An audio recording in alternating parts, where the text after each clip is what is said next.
সুপ্রিয় দর্শক, আসসালামু আলাইকুম। ভারত ভেবেছিল বাংলাদেশের যদি ট্রান্সশিপমেন্ট সুবিধা বাতিল করে দেওয়া হয় সেক্ষেত্রে বাংলাদেশ হয়তো বিপদে পড়ে যাবে, বাংলাদেশ হাহুতাশ করবে, বাংলাদেশ চিন্তায় পড়ে যাবে। কিন্তু খেলাটা ঠিক উল্টো খেলে ফেলেছে ভারত।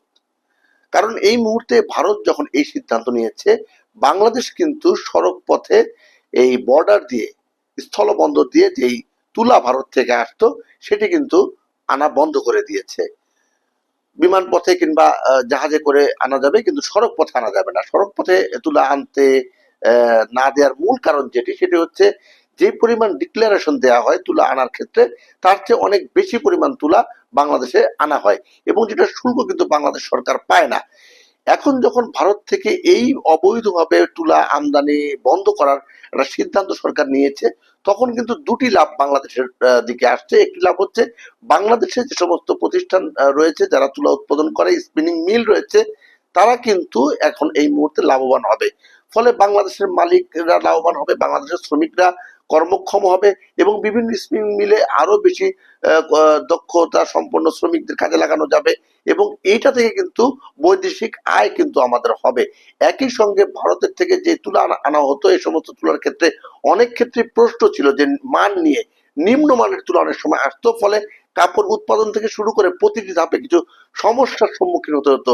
এই মুহূর্তে কিন্তু যখন বাংলাদেশ সরকার এই সিদ্ধান্ত নিল, তখন কিন্তু আর এই সমস্যাটাই থাকছে না। পাশাপাশি যে সুবিধাটি হচ্ছে, তুলা কিন্তু এখন ব্রাজিল এবং মার্কিন যুক্তরাষ্ট্র থেকেও আনার একটি পথ তৈরি হচ্ছে। অনেকগুলো কিন্তু এই যে যুদ্ধের কথা বলা হচ্ছে, মূল যুদ্ধ কিন্তু অর্থনৈতিক যুদ্ধ। যখন বাংলাদেশ সরকার প্রধান, বর্তমান অন্তর্বর্তীকালীন সরকারের প্রধান professor doctor Mohammad Yunus Donald ট্রাম্পকে চিঠি লিখলেন যে বাংলাদেশের জন্য এই যে শুল্ক যেটি আরোপ করা হয়েছে সেটি 3 মাসের জন্য স্থগিত করা হোক, এবং সেটি কিন্তু ডোনাল্ড ট্রাম্প শুনেছেন। 3 মাসের জন্য শুধু বাংলাদেশ না, পৃথিবীর সকল দেশের জন্য তিনি বন্ধ করেছেন, চায়না ছাড়া। তো এই 3 মাসের মধ্যে বাংলাদেশকে এমন কিছু দেখাতে হবে, এবং বাংলাদেশ সেই পথে কিন্তু হাঁটছে। অর্থাৎ এমন কিছু পদক্ষেপ বাংলাদেশ নিবে যে পদক্ষেপের মাধ্যমে ট্রাম্প প্রশাসন বুঝতে পারে বাংলাদেশ অর্থনৈতিক ক্ষেত্রে ট্রাম্প প্রশাসনের সহযোগী। মার্কিন যুক্তরাষ্ট্রের এখন এই মুহূর্তে যেই পররাষ্ট্র নীতি রয়েছে, সেই পররাষ্ট্র নীতির পক্ষে বর্তমান বাংলাদেশের সরকার। ফলে একদিকে যেমন আমরা শুল্কের হাত থেকে বাঁচতে পারবো, একই সঙ্গে আমদানি এবং রপ্তানির ক্ষেত্রেও আমরা বেশ কিছু সুবিধা পেতে পারি। এই যে ভারত থেকে নিম্নমানের তুলা আমদানি যখন বন্ধ হচ্ছে, তখন এই বাজারটাই কিন্তু মার্কিন যুক্তরাষ্ট্র থেকে তুলা আনার একটা বাজার তৈরি হচ্ছে। তুলা যেহেতু আমাদের লাগবে, কিছু তুলা থেকে সুতা উৎপাদন হবে, সেই সুতাগুলো বাংলাদেশের স্পিনিং মিলে হবে, এবং কিছু তুলা কিন্তু আমদানি করতে হবে, যেটি মার্কিন যুক্তরাষ্ট্র আছে, ব্রাজিল আছে, বিভিন্ন দেশ আছে, সেসব জায়গা থেকে করবে। এবং এই সুযোগটা কিন্তু আরো অনেকে নিচ্ছে, চীন নিচ্ছে এবং পাকিস্তান নিচ্ছে। বাংলাদেশে এই মুহূর্তে পাকিস্তানের পররাষ্ট্র সচিব কিন্তু রয়েছেন, এবং মূল যে বিষয়গুলো এতদিন ধোঁয়াশা ছিল, যে ৭১-এর যে ভূমিকা, সেই ভূমিকার জন্য পাকিস্তান কি ক্ষমা চাইবে কি চাইবে না, সে বিষয়টি কিন্তু বাংলাদেশের পররাষ্ট্র দপ্তর থেকে জানানো হয়েছে, এবং পাকিস্তানের পররাষ্ট্রমন্ত্রী খুব শিগগিরই বাংলাদেশে আসছে।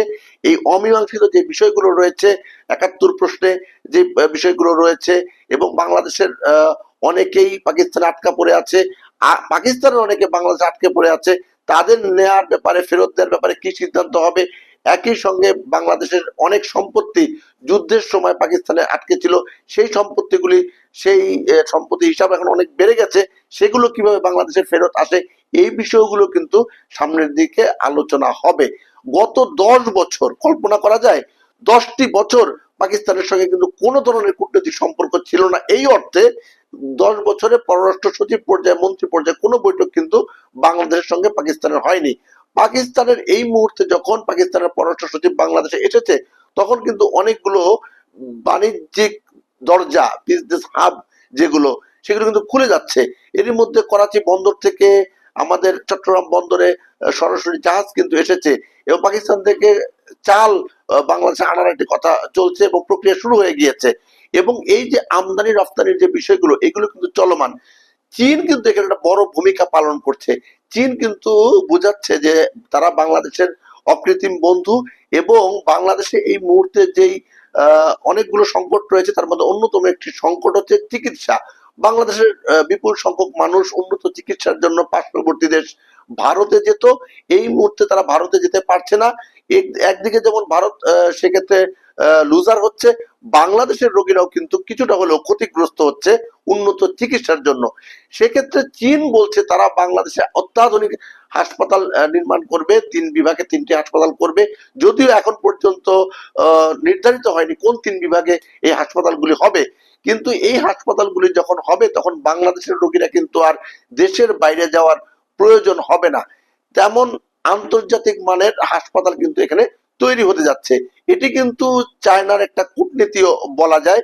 প্রফেসর ডক্টর মোহাম্মদ ইউনূস যখন শি জিনপিং এর সঙ্গে বৈঠক করেছে, তখন অগ্রগামী বাংলাদেশ এবং আগামী দিনের বাংলাদেশ নিয়ে কিন্তু তিনি কথা বলেছেন। তিনি একজন ভিশনারি মানুষ এবং বাংলাদেশকে অর্থনৈতিকভাবে আরো কিভাবে স্বাবলম্বী করা যায় সে বিষয়টি নিয়ে কিন্তু জোরদার করা আলোচনা জোরদার হয়েছে, এবং বিপুল পরিমাণ টাকা কিন্তু এই চিকিৎসা খাতে বাংলাদেশের বাইরে কিন্তু চলে যায়। সেই টাকাটা যেন বাংলাদেশের মধ্যেই থাকে সেটি কিন্তু নিশ্চয়তা এখন দেয়া যাবে বলে আশা করা হচ্ছে। চীনের যে অত্যাধুনিক হাসপাতালগুলো 3 বিভাগে হবে, যদিও ফেসবুক সহ সোশ্যাল মাধ্যম যোগাযোগ মাধ্যমে আমরা দেখতে পাচ্ছি সবাই চাচ্ছে তার তার বিভাগে এই হাসপাতালগুলো হোক। যাই হোক, যেখানেই হোক বাংলাদেশের মানুষের জনমানুষের উপকারে আসবে, এবং এই হাসপাতালগুলোর চিকিৎসা যখন সেবা শুরু হবে, খুব অল্প সময় কিন্তু এই হাসপাতালগুলো নির্মাণ কাজ শুরু হয়ে যাচ্ছে, এবং বলা হচ্ছে স্টিল স্ট্রাকচার হবে, এবং খুব দ্রুততম সময়ে এই হাসপাতালগুলো যাদের কার্যক্রম যাতে শুরু করতে পারে সেদিকেই কিন্তু খেয়াল করা হচ্ছে। আপনারা জানেন যে চীন এমন একটি দেশ, তারা অনেক কিছুই খুব দ্রুততম সময়ের মধ্যে মেগা প্রজেক্ট গুলো বাস্তবায়ন করতে পারে। হাসপাতালের ক্ষেত্রে সেটি হয়তো বাস্তবায়ন করা যদি সম্ভব হয়, সেক্ষেত্রে বাংলাদেশের সাধারণ মানুষ উপকৃত হবে, এবং মানুষ কিন্তু তখন চীনমুখী, পাকিস্তানমুখী এবং আমেরিকামুখী, যে কথাগুলো বলা হচ্ছে বিজনেসের হাবের কথা বলছিলাম, বিজনেস যারা করছে, চিকিৎসা সেবার কথা বলছি, আমদানি রপ্তানির কথা বলছি, শুল্কের কথা বলছি, এই পুরো বিষয়টি কিন্তু অর্থনীতির উপর নির্ভরশীল। এবং ভারত এখানে কিন্তু ভুল চাল দিয়েছে। ভারত কিন্তু যখন এই ট্রান্সশিপমেন্ট বাতিল করে দিয়েছে, ভারত ভুলে গেলে চলবে না, বাংলাদেশের উপর দিয়েও কিন্তু তাদের 7 সিস্টারে এই মালামাল যায়। এতে করে ভারতের এক রাজ্য থেকে অন্য রাজ্যে যখন এই পণ্যগুলো যায়, তখন তাদের সময় বাঁচে এবং টাকা পয়সাও বাঁচে। বাংলাদেশ এখন পর্যন্ত সেই কঠোর সিদ্ধান্ত নেয়নি। যদি সেই সিদ্ধান্ত বাংলাদেশ নিয়ে নেয় যে কোনো সময়, সেক্ষেত্রে কিন্তু ভারতও কিন্তু ক্ষতিগ্রস্ত হবে। এর পাশাপাশি আরো একটি বিষয়, এখানে মিয়ানমারও কিন্তু যুক্ত হয়ে গিয়েছে। মিয়ানমার কেন্দ্রিক কিন্তু ব্যবসা বাণিজ্যের ক্ষেত্র কিন্তু প্রসারিত হচ্ছে। অর্থাৎ একদিকে চীন, পাকিস্তান, মিয়ানমার, অন্যদিকে যদি আমরা বলি মার্কিন যুক্তরাষ্ট্র এবং ইউরোপের বিভিন্ন দেশের ব্যবসাগুলি সম্প্রসারিত হয়।